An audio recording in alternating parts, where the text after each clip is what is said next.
Hi everybody, welcome to Math 1350, Introduction to Statistics. My name is Lane McConnell, and I'm going to be your instructor for this course this semester. This video is intended to give you an overview of the course, the expectations, the organization, along with maybe some of the resources that you'll need as the semester progresses. I want to start this video by taking note of this background right here that we're looking at. This is the Brightspace course shell for our class. This is going to be central to everything that we do this semester because it contains all of the content for the course, including lecture videos, and it contains access to our ebook, and it contains access to our homework system, plus everything else you'll need throughout the semester. So if you're new to CNM and you've never used Brightspace before, I just want to point out the URL up here. You can type in mycourses.cnm.edu and log in with your CNM credentials to access this. You can also access it from the CNM homepage at the top where it says Brightspace. Once you're logged into this course, you'll see a setup that looks very similar to this. And I just want to point out some of the features of this homepage for our course. The first thing is my information over here on the right-hand side. This area contains information about how to contact me. So, for example, my email address is listed here, as well as my office hours, which are going to be online and in person. They're both listed here. My online office hours are offered on Mondays from 9 to 11 a.m., as well as Tuesday and Thursday mornings, real early, 8:30 to 9. And you can access that via this Zoom link right here. I also offer in-person office hours at CNM's main campus up on the 5th floor of the Max Salazar building, if you're familiar with that. Those are also going to be Tuesday and Thursday mornings from 9 to 10 a.m. So hopefully I'll see one of you at some point at one of my office hours if you ever need help or just a little bit of additional guidance. To navigate around our Brightspace course, one of the first things I'll want to point out here are all of these modules that are listed over here as we scroll down our main page. There's a Getting Started module. We're going to take a look at that in just a minute, along with learning modules where the content of the course is going to be contained. ALEKS, this one is our homework system that contains both the ebook and the homework that we'll be doing throughout the semester. And then as the semester goes on, some of these other ones will be relevant. We'll have an exam section. After exams, I'll post the exam solutions and additional course resources. One other thing that I want to point out as we're going through this is this calendar over here on the right-hand side. This can be really useful to navigate things. I'm going to open up the upcoming events because nothing is current right now because it's before the semester starts when I'm making this video. But if you open up the upcoming events, you'll see a whole bunch of things here that list off when new items are going to become available for you to start working on, as well as, if I scroll down a little bit, you'll notice some things say due. It includes the due dates for various homeworks, discussion posts, things of that nature throughout the semester. So this is a good way to kind of keep tabs on if you're keeping up with everything that's going on in the course. I will also occasionally post announcements throughout the semester. I don't have any posted yet, but they will show up right here on our main Brightspace page, so keep an eye out for those as well. To dive a little bit deeper, I want to take a look at our overview and syllabus, which is where it tells us to start. To access our overview and syllabus, it says click on coursework and then select content. So that's referring to this menu option right here. I'm going to click coursework, select the content option, and it's going to take me to a page that has our overview and syllabus. And before I dive into that, I want to also point out the navigation tools over here on the left. The left-hand side contains what's called the table of contents for the course. And it's basically another visual representation of all of those modules that we were looking at on the home page. So for example, it has that same Getting Started link, the learning modules, ALEKS, all of that stuff that we already saw previously. So this is another really convenient way to navigate around the course from this area. I want to jump into the overview and syllabus, and before I really get down into the weeds, I want to give you kind of a very big picture overview of statistics that I think is going to be a really helpful thing to kind of keep in our back pocket throughout the semester. The way that I think about statistics is really breaking it into two major categories. We're going to start off by looking at what are called descriptive statistics. Descriptive statistics are simply ways to take a large quantity of data and find ways to describe and summarize that data. So we're going to start off with looking at ways to visually summarize the data, ways to numerically summarize the data. But the first portion of this course is going to be focusing on how do we describe data in a succinct manner. After we get good at that, we're going to move on to inferential statistics. Inferential statistics, as the name infers, has to do with trying to make an inference or infer something from that data. So take the data and put it to use. Try to answer some sort of question, make some sort of prediction. And so in this way, between our descriptive statistics and our inferential statistics, statistics can really sort of be thought of as both backward-looking, right? Backward-looking meaning we're going to describe data that's already been collected from events that have already occurred. So descriptive statistics is backward-looking. And we're going to move and transition towards forward-looking statistics in the case of inferential statistics, where we are trying to infer what are some rules that can allow us to make predictions or answer questions about things that are going to happen in the future. So I think that's a really kind of maybe an oversimplification, but a really useful mindset to think about as we progress throughout this semester, because we're going to be taking a look at both of these and ultimately focusing on that bridge between taking things that have already occurred and trying to use it to make predictions about things that haven't occurred yet. So with that in mind, let's dive into the actual syllabus here. As you scroll down our overview and syllabus page, it lists some course competencies and some learning objectives. These are basically just summaries of things that we're going to basically get to throughout by the end of the semester. If you look at the details of these points, they contain a lot of specific statistical jargon, lots of specialized words and vocabulary that you may not be familiar with unless you happen to have already taken a statistics course in the past. I'm going to skip all of these for now, but hopefully by the end of the semester you can reflect back on these and understand pretty much everything that's being said here. And now I want to take a look at the actual syllabus for the course. So to make this easier to see, let me open this in PDF. There we go. Cool. So the PDF is linked. You can click on things to help navigate. It has our course description and a bunch of course information, including my information that's largely duplicated from that home page. So my email address, but it also has my office location at C&M's main campus, as well as a reiteration of what my office hours are. The last thing it also offers here is my phone number. I just want to point out you can call this phone number, but I'm not sitting at my desk very frequently, so odds are you're probably not going to reach me. If you do want to reach me, get in touch via email. I check it all the time, even on most weekends, unless I'm out of town.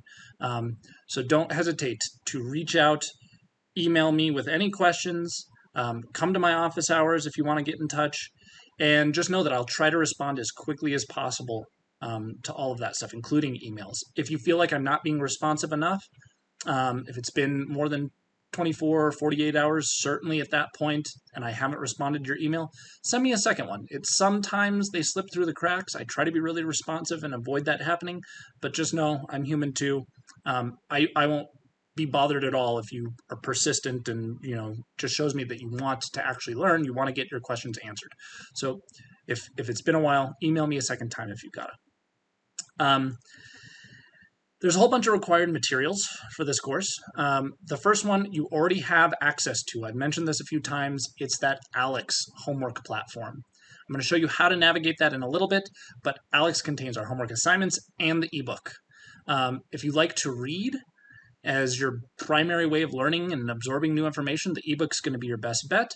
However, I have created lecture videos that I'm hoping cover basically everything you need for the course. So for many of you, you may not ever need to actually look at or reference the ebook, but it's there for you, for those of you that prefer to read, or for those of you that need just an additional resource. There is a loose leaf paper version that you can pay additional money for because the ebook is already included. It was included as part of your tuition, so it's available to you. I'll show you how to access that in a minute. But if you want a paper version, you can buy one at the bookstore. I want to say it's like 30 extra bucks or something like that. I don't know exactly. One of the big tools that we're going to be using in this class to do the homework and exams and projects is a calculator. And so I have it listed here that the TI-84 graphing calculator is required for this class. There should be an asterisk there because this is a slight couple caveats to this. So let me lay out the possible options for you.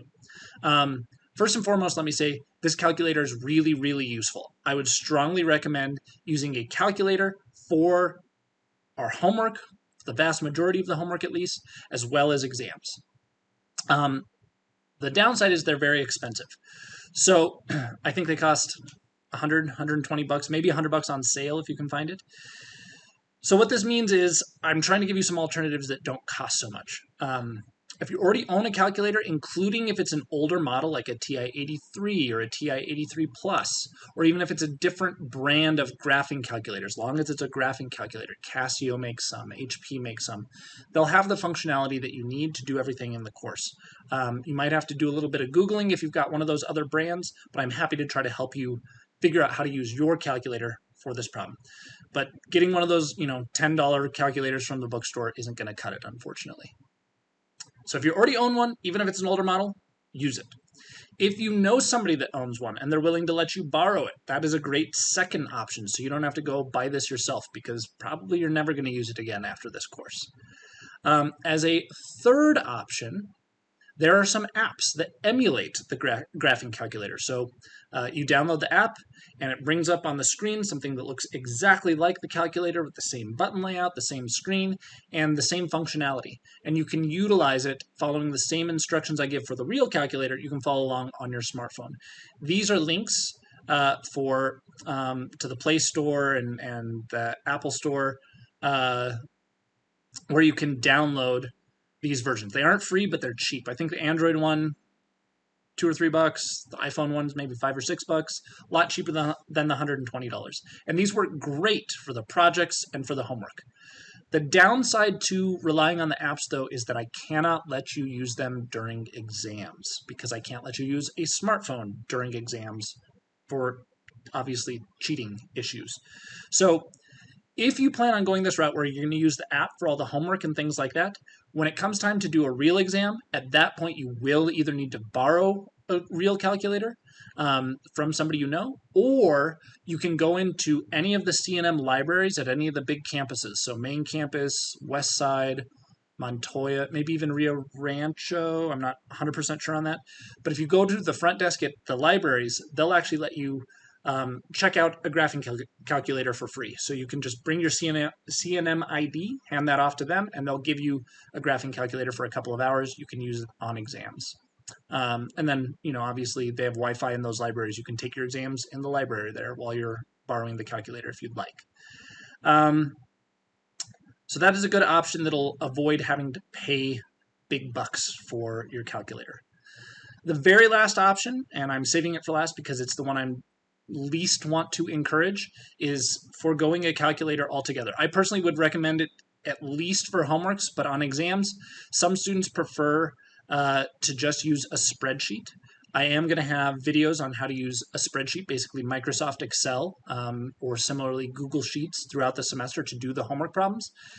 They tend to be sometimes a little bit more cumbersome than doing things on the calculator, so I would personally recommend the calculator. Most students are going to have a better experience in this course if you're using the calculator, but every once in a while I'll have a student get through it just using the spreadsheets, and you can get away with that because there's going to be a built-in spreadsheet into the exam platform that we're going to be using, which I'm going to talk about in a little bit more detail shortly. So in fact, let's get into that now. The required electronic materials and then the websites and software that we're going to be using will give us a little insight into that. So you need a computer with high-speed internet. You really need a Windows machine or a Mac. Chromebooks will work for most of the course, but they don't work great during those exams that we're talking about. And that has to do with the software that we'll be using there. So I'll mention that in just a minute, but try to have a backup plan too. If your computer dies and you're on a deadline crunch, just make sure that you have a brother or a sister or a parent or a cousin or a friend that you can borrow a computer from, maybe on short notice, just if you're really in a crunch. And also know that there are computer labs at all C&M campuses. So if you're able to travel to one, you can definitely use one of the computers that we offer on campus for free. The computers that you'll need during exams need to have a webcam. So if you've got a camera and microphone built into your laptop, that's totally fine. But if you're using like a desktop machine and it doesn't currently have a webcam, you'll need it for exams. And I'll talk about that in a little bit when we get to that software that we're going to be using. The websites and software that are going to be used, we've got Brightspace, which I've already mentioned. That's where this video is hosted. Alex, I mentioned that a couple of times already. That's where our homework is going to be, as well as the ebook. I would personally recommend either Firefox or Chrome as the browsers. They tend to work a little more smoothly than using Internet Explorer or Safari. And then this big one right here, Respondus Lockdown Browser. This is the tool that we're going to be using to take exams. So the idea is that most of the stuff that you're going to do in this course is unproctored. You can do it on your own time. You can ask a friend for help. You can go to the tutors for help. But when it comes to exam, it has to be your work and your work only. So we have to proctor exams. Otherwise, this course doesn't transfer to other institutions. They need to be able to trust that you're actually learning the material and you're able to have proof that you understand the material. So because of this, we are able to use Respondus Lockdown Browser as a way for you to have your exam proctored without having to come in person to campus. What it's going to be is a browser similar to Firefox or Chrome, but it's much more restrictive. When you open it up, the only thing you'll be able to access is the actual exam itself. You won't be able to open other tabs and try to navigate, and in this way it avoids cheating. At the same time, it's also going to record your actions as you take the exam, hence the need for that webcam that I was mentioning. So it's going to video you, there will be a microphone. It's a little big brotherish, admittedly. I totally get it. If you're not into that, there is an alternative that I'll go over in a little bit that'll allow you to instead opt out of downloading this software, opt out of having to deal with that, and instead come take your exams in person on campus. And at that point, you won't need to have, there won't be any recording of you at that point. So I'll go into the details of that when we get to exams in a little bit, but this is going to be one of the big pieces. And this is the thing that doesn't necessarily play very nicely with Chromebooks. So I just want to point that out. Student learning outcomes, these are the same terms we already looked at with all the statistical jargon and fancy vocabulary. So I'm going to skip that again for now and get down to important deadlines. 2 important deadlines to keep in mind. The first is September 15th. That is the last day for you to drop this course without a W on your transcript. You get a refund, you get your money back. It's like you never took the course. So you've got about 2 weeks to figure it out if you're going to stick with it. The second date is in November, November 7th. That's the last date to drop the class or change your grading option.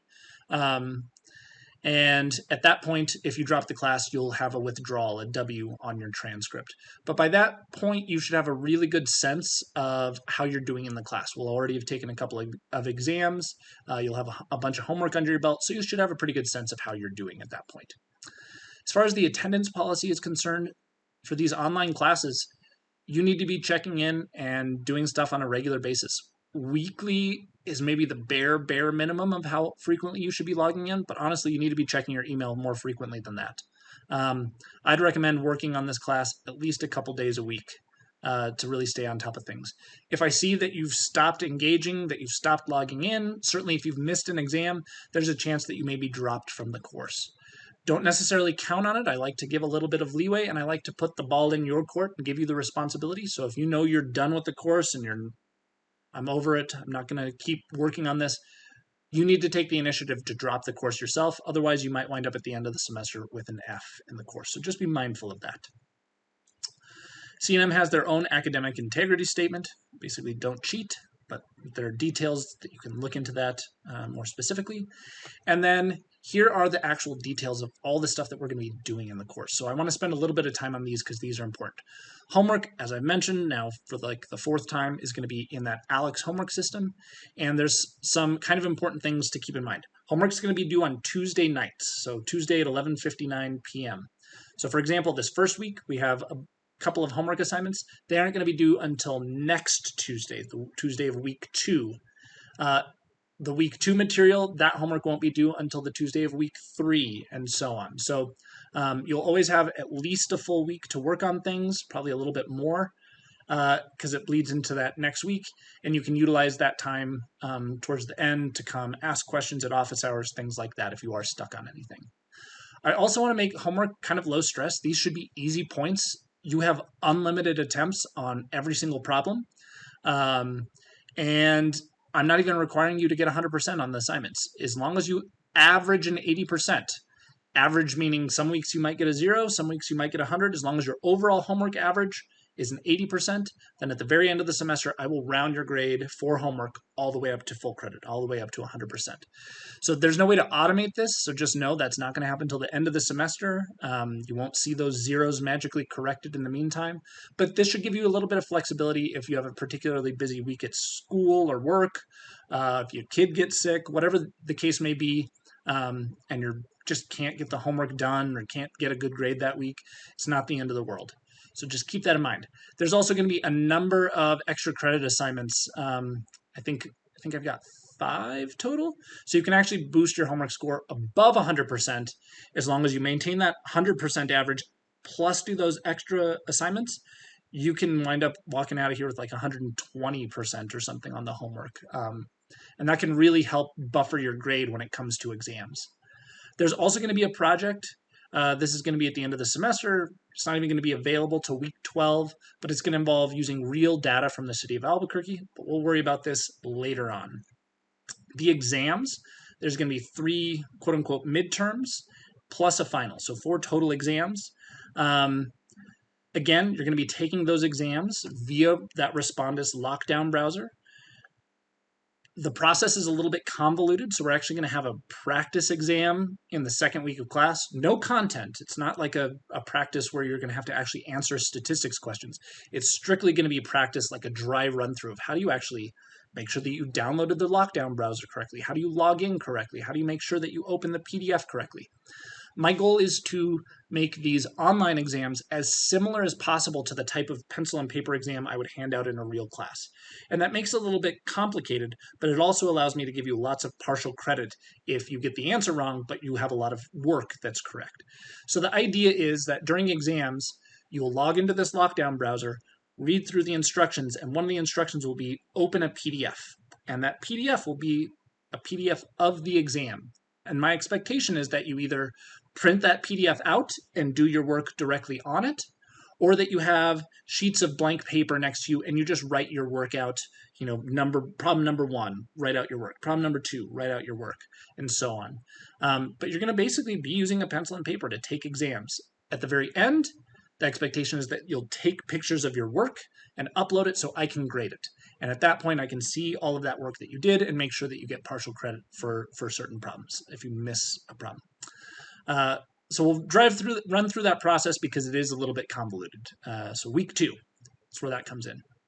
I also just wanted to mention you will be allowed to use your graphing calculator and or the built-in spreadsheet that's built into that lockdown browser during exams. And you'll also be allowed a page of notes for all of the midterms. So an 8.5 by 11 inch sheet of paper. You can put your own notes on there, definitions, formulas, whatever the case may be. Single-sided for the midterms, and then for the final exam, I'll allow you that same size of paper, but double-sided, so that you can have a little bit more notes for the final exam that's going to be cumulative. This goes into that proctoring situation. This video can be really useful to watch to see if you are going to be comfortable using this lockdown browser. And again, if you're uncomfortable, then read through this section and reach out to me. There is an alternative. If you don't want to take your exams in front of the computer with it recording you, you can come and take the exams in person on CNM campuses.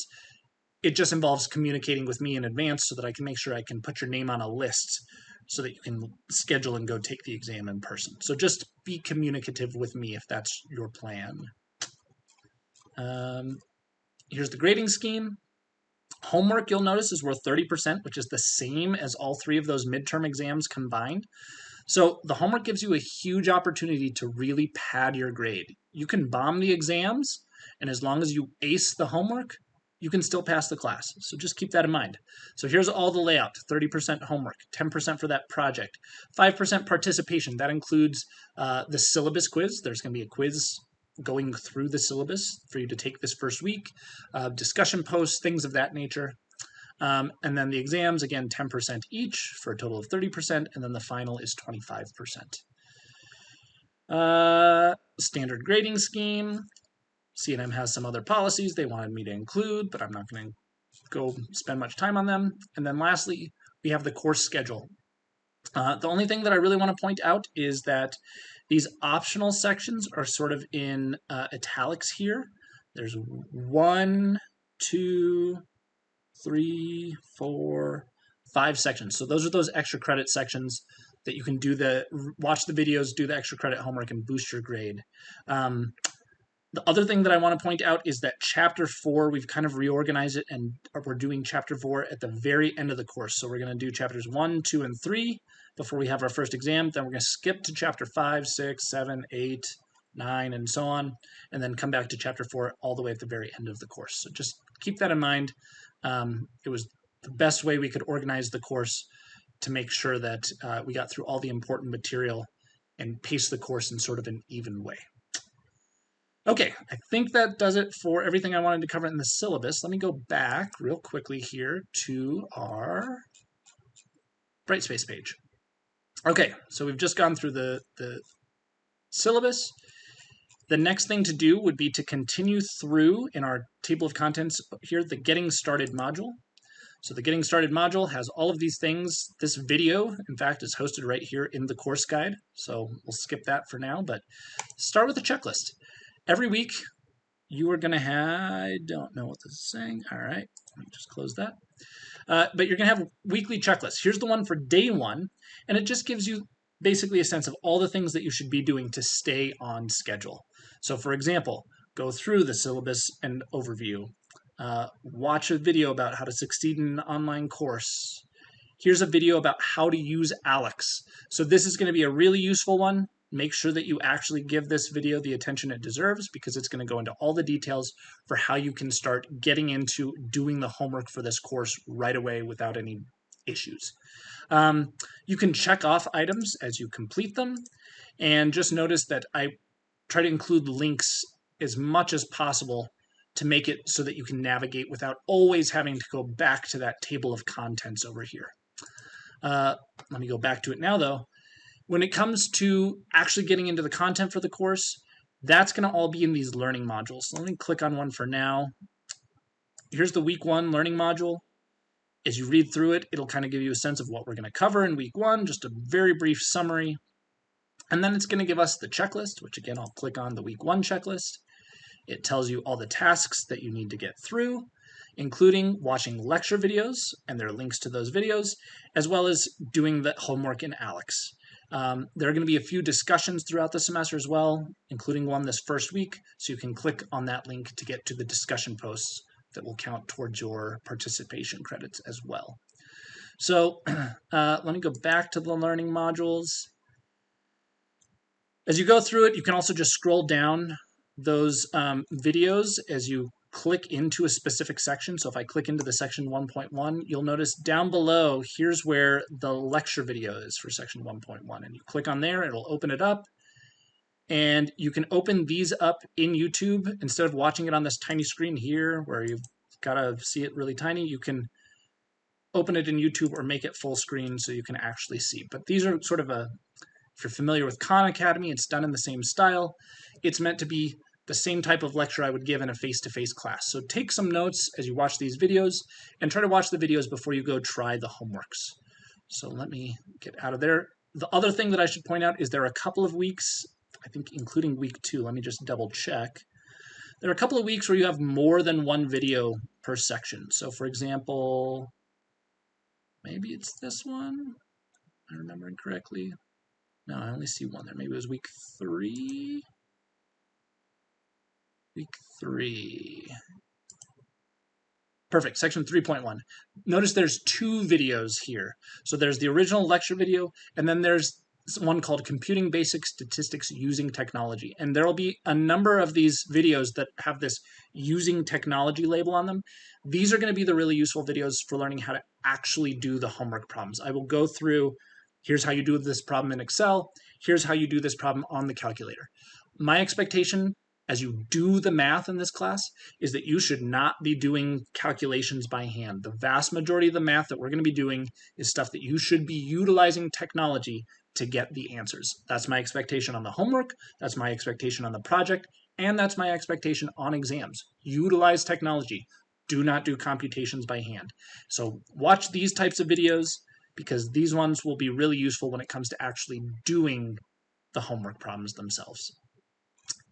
I think that's the majority of what I wanted to say. Let me just very briefly go into, what else did I want to do? Oh, ALEKS, that's the other thing. So again, we'll go through some of these other resources as the semester goes on, but here is what ALEKS looks like. So when you log in for the first time and click this link, it will open in a new tab, and you should get something that looks like a little pie here loading. There it is. This is how you access your homework and the ebook. And again, the details for that are in a separate video in that Getting Started module, so make sure that you watch that. But the first time you log in, it's going to require you to pick out the class. Right now I'm using a demo student that's enrolled in 1 million classes, but this looks like ours right here. So if I click on that, it doesn't like it right now. But you'll click in here. This is how you can start working on the homework. You'll have to take a knowledge check initially. That knowledge check will give you a sense of kind of, are you prepared for this course? And once you're done with that knowledge check, you can actually jump into the homework assignments themselves. So let me close that back. Go back to the main page here. And I think that's it. Hopefully you have a really smooth semester, but if you run into any issues or if you think there's something I overlooked, don't hesitate to get in touch with me, send me that email, and otherwise, good luck, smooth sailing this semester. Take care.